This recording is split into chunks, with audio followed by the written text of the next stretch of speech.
All right, well, welcome everybody to this week's tutorial. This week we are going to be looking at how to choose color schemes and add those to your libraries, and also how to choose text and then use that text with stock assets that are both photographs and vectors. So we have a lot to do in this tutorial.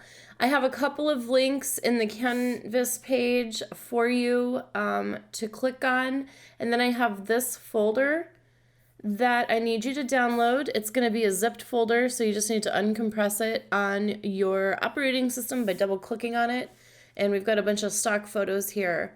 Now, you are welcome to use the links that I provided to get your own stock assets for today, or you can use what I have in the folder. It's completely up to you. I think sometimes learning all this stuff can be a little overwhelming, and then to have you go look for stock assets in addition is a lot for some people. But if you are a little more advanced and you already have experience and maybe you're just brushing up, you might want to use your own stock assets. So it's up to you, but these are here for you as different things we're going to use throughout this tutorial for the week. So the first thing that we're going to do is take a look at Adobe Color. So I have 4 links that I linked for you. The first one is to Pexels. There are many sites like this with free stock photographs. We're using these assets just for a tutorial for educational purposes, so you don't need to worry about crediting anybody for anything in this particular case. But if you were to use these for a a publication of sorts, you would want to credit the artist. Some of these, like on this vector site, it says no attribution required. It means you don't have to credit the artist, but it's often kind if you just do, even if they say you don't need to. So the 2 links we're going to focus on at first, though, is Adobe Color, which is this link right here. And then the other one that we're going to talk about is Adobe Fonts. So, yeah, let's see. So let's go ahead and start with Color. I'm actually going to go ahead and open up Illustrator here first, which I have the app opened. Now I have a particular file that I'm going to use, but I'm going to show you guys what to start your file with for today. We're going to do exactly what we've done in previous tutorials. We're going to go new file. We're going to do a 16 by 16 inch again.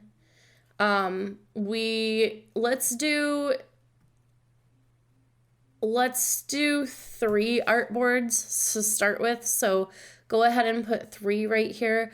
Our color mode is going to be RGB because this is just for digital use. If we were going to be doing print materials, we might choose CMYK, but we're not. So we're going to stick with RGB.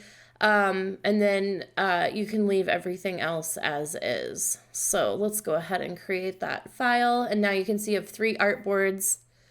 Remember, you can spread these out. I often like to. These are a little too close together for me. So all we're going to do is come over and choose our artboard tool. And I'm just going to pick these and spread them out a little bit. And I suggest you do the same just because we are going to have assets that are probably going to bleed over the side of the artboard today. So anyways, that's the file I'm going to have you start. I am not going to save this, and I'm going to go ahead and just open the one that I have ready for today's tutorial. So,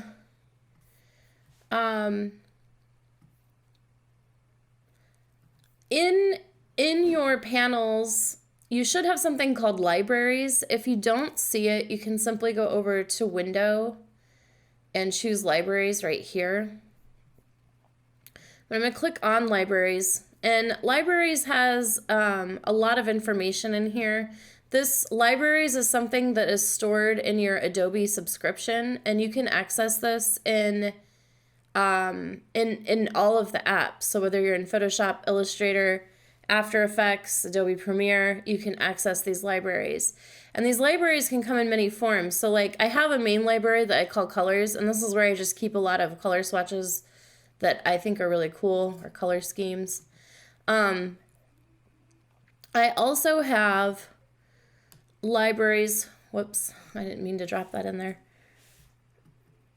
I double clicked on this, so it assumed that I wanted it on my artboard and to fill my artboard. But you can actually store artwork in here too. And this is something I got ready for an animation class, but I've got a bunch of different parts of animals, and then I have color schemes in here as well. So you can use your libraries for all kinds of things. And then I have libraries of brushes as well that you can download. But anyways, so there's a lot of information in here, and I'm going to show you how to add to your libraries, and yeah, it should be really informative. So let's see, I think, oh, I started a new project by accident when I clicked on that. You see that here? So I'm going to just go ahead and close this. I had no idea that it even did that. All right, so here we are back in my original project. Anyways, so you can start a library for a specific project. Like, you know, if you have a particular project that you're working on, this is Charlie Art Craft was something I was working on, and these are the color schemes I had for that. So you can see how it'd be really useful for that, and you can store, you know, assets, like I said, and brushes and all kinds of things for a particular project. So let's go back to Adobe Color and let me show you around a little bit. So the first tab that you're gonna see here, in fact, let me go ahead and make my mouse larger so that you can see it a little more clearly. It might be helpful for some of you. So go ahead and make it large. Okay, so the first one here, we have the color wheel. You can take these and grab these and move them around however you like, and you can gather color schemes that way. So you can move through this and look at the different color combinations that there are that usually produce colors that go very well together. So yeah, here you can extract a theme from dropping a photograph in here. So let's go ahead and do that. I'm going to minimize Illustrator here for a moment. If I double click on the color stock tutorial, and I'm going to choose this picture, actually, you can choose whatever you want, but this has a nice amount of different colors, something I might want to pull a scheme from. If I just drag it and drop it in there, you can see that it has all these different options. So the first one's colorful, the second one's bright, muted, and so you've got all this options, and you know, Adobe's just kind of calculating it for you, but you can also just take these and move them around however you like. So I'm actually gonna go to, I'm thinking I like colorful the most. So I'm gonna go ahead and save this, and I'm gonna save it into a library for today. So up in this corner here, you see that I have Save To, and I have some other projects here, but I'm actually gonna just start a new project, and I'm gonna call this Color and Text Tutorial. So let's go ahead and create that. And then I'm gonna name this, what am I gonna name it? I guess I'm gonna name it Sands. Because this picture that it's coming from kind of looks like different color sand. I'm not really sure what the picture is, but let's go ahead and save it. Okay, so it says theme was successfully added. So I'm going to come back over to Illustrator, and I'm going to see if that's going to pop up. Sometimes it doesn't pop up right away. And this is an alphabetical order, so it makes things easy to find. And here's my color and text tutorial. So it did pop up. Sometimes it doesn't pop up. Sometimes it does get a little glitchy. So my suggestion there is to close the window and open it back up. And if that doesn't work, sometimes you do have to save your project and close it and then open it back up to get that to pop up.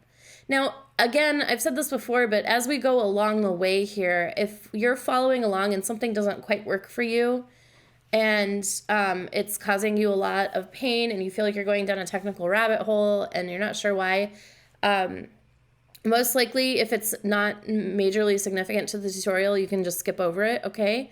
And you can always reach out to me for one-on-one help and I'll help you get through it.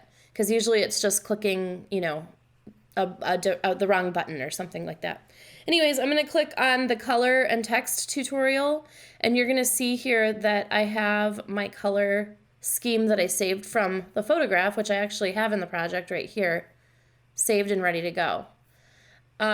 So if I go back to Adobe Color and I click on extract gradient, this is pretty cool. You can extract a gradient from here.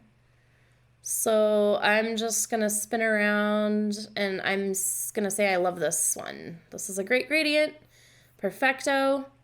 So what I can do is name this sand gradient. We'll call it, since we called the scheme sand. I'm going to go, it's saving to color and text, so I'm going to go ahead and save that. Perfect. And let's see if it updated in the project. There's my gradient that I can add to artwork. Okay. The other thing that I wanted to show you in here is you can explore. So there's create, explore, trends, and libraries. So if we click on explore up here at the top, you're going to find all kinds of color schemes for all time. There's probably every option on the planet here, and you can, oh, I just saw the word moonlight, so I'm going to type that. You can type in a theme and see all the different color schemes that were tagged with moonlight. And if you want to add one of these to your project, let's see. This one's kind of nice and dramatic. I'm going to go ahead and add it to the library. Now, before I do that, I want to make sure I have color and text selected up here. Otherwise, it's going to add it to whatever library you have selected. So I'm going to go to this moon. I'm going to say add to library. And it says the theme was successfully added. So let's flip back here. And there's my theme. It just popped up. So you can also see trends, colors that are being used in fashion, graphic design, and illustration. You can find all kinds of color inspiration there. And then your libraries tab shows you all of your libraries. So here's all my libraries. I'm not seeing, I am not seeing the color and text. Let's see if we load more. Color and text tutorial. Here it is right at the top. It's probably going by last used. So there's my theme. So you can edit your libraries from here as well. So anyways, that's color. And then to use it in here, you can do a couple of different things. So I'm gonna go ahead and I'm gonna zoom in on my first artboard here, and I'm just gonna add a couple of spheres here. So say I want to go ahead and add some color to these. I can just click on the color from here and it will fill it like so. But you can also add these to your actual swatches that you're using for the project. So my swatches are here. You can see I don't have anything for this particular project. So if you control click or right click on this, you can add the theme to swatches or just the color. So I'm going to add the theme to swatches. And then if I come over here to swatches, you can see that it's been added. So I can go ahead and color artwork that way as well. Anyways, there's your basics with Adobe Color. So a lot of different things that you can do. It's a really great resource. And quite frankly, spinning around in this color wheel, I think, is really fun. So let's go ahead and go to Adobe Fonts. So this is where you can add font packs and individual fonts as well to your Adobe libraries, your font library. So I'm gonna have you just kind of look around and just add a couple for today. I'll just like to scroll through and look at these font packs, but if you look up at the top, you have lots of tabs. So you can go to, this is home that shows you font packs. These are all fonts here. There's recommendations, font packs here, which is what we were kind of just looking at. And then foundries are a showcase of their foundry partners, you know, handpicked by the team. So there's all kinds of like different design entities in here. So I'm just going to click on the font packs button, and I'm going to just look for something that grabs my eye. I'm kind of liking the Psychic Waves one, so I'm going to go ahead and view the pack. And I think this is pretty cool. I like what I'm seeing here, this team of fonts that all kind of fit together. So I'm just going to activate those. And it's going to say you've activated 7 fonts from Psychic Waves. Cool, cool. All good. So I'm going to go ahead and hit back. And then I also like this retroactive one as well. So I'm going to go ahead and activate these fonts. And what they do is they activate the fonts for, I think it's 180 days. And then your font pack sort of expires. And then you can just sort of reactivate it at any time, you know. But I think that's just to keep the amount of information you're storing in your Adobe account down. All right, so there's also this Pexels site that I linked to you. You can, there's lots of sites that are like this, but you can pull photographs from here today if you want. You just need to click, and then don't click down and drag this because you're gonna get the small thumbnail that they show, but you have a free download here. And then Vecteezy is a great resource. I actually have a subscription to Vecteezy, but they have lots of fonts. They have lots of vector assets that are actually free. So if we click, they do have photographs too as well, and I don't know what their free photographs are like, but if you click on vector and you search, I don't know, let's do geometric shapes. You can see a bunch of geometric shape options come up. Let's say I really like this one here. Actually, let me go back. You can filter for the free ones. So free license, what's available. Well, you can see that one disappeared, but that's okay. Oh no, it didn't, it's here. So this is, you can download this for free. There's no attribution required. And you can just download the file like so. These will come in the form of a, let's see here. These will come in the form of a zip folder. So you're just going to uncompress that by double clicking it. Or I think on a PC you can also right click and extract it. And so you're going to get a couple of bits of information. You're going to either get a AI file, an EPS file, or an SVG file. And those will all open in Illustrator. Those are all vector-based files. And so let's go ahead and open this. I'm gonna go ahead and open it. So I'm gonna open this with Adobe Illustrator. And you can see I have this artwork here, and it's all grouped together. It oftentimes is grouped together like that. But you can kind of drill down and click into and get into the guts of it. So we'll talk more about, as we get farther along in the tutorial, how to take these assets and move it into the project that you're working in. But I'm just gonna go ahead and close that for right now. But so just to recap, what we covered is all the different ways that you can create color swatches and gather color schemes on Adobe Color, how to go in and find fonts and activate them in Adobe Fonts. And I gave you 2 sources. There are many, 2 sources to get stock photographs to work with and stock vector assets as well. So, yeah, we're going to go ahead and conclude this part of the tutorial, and I will see you in the next video. All right, bye everybody.